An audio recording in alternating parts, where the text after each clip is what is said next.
Okay, so we've talked about 5 essentially common sense reasons that help us to understand the shift from congressional government to presidential government.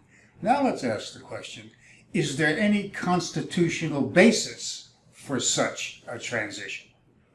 The answer to that, I will say with typical political science certainty and typical social science certitude based upon years of study and accumulation of data, is yes and no. Yes, there is a constitutional basis, and no, there isn't a constitutional basis. I think what it comes down to is this. The president has a number of expressed powers. Article 2 of the Constitution, the executive, sections 2 and 3, express certain powers that the president and only the president holds. But they also say that the president shall faithfully execute all the laws that are passed by Congress.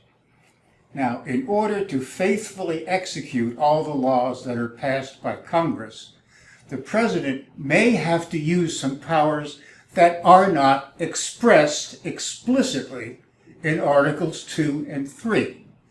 Thus, we say, and this is very important for you, the president, the executive office, has expressed powers, and it also has inherent or implied powers.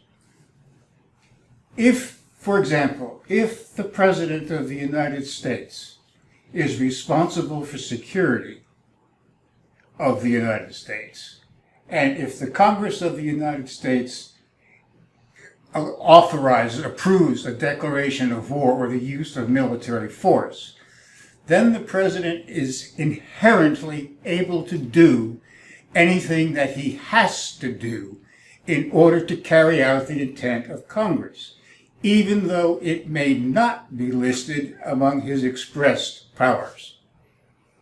Now, I hope that is clear to you. As with so many things in our system, we have a conflict built right into it. Whether we think it's good or it's bad depends upon our political preferences, upon what we want, upon how we want values to be allocated authoritatively.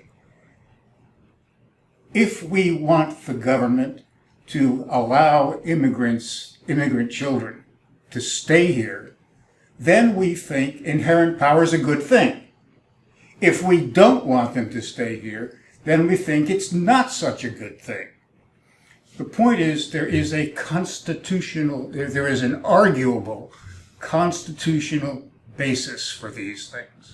Thus, I'd like to leave you with the notions of the constitutional basis of presidential government as residing with the conflict between expressed powers and implied or implicit powers.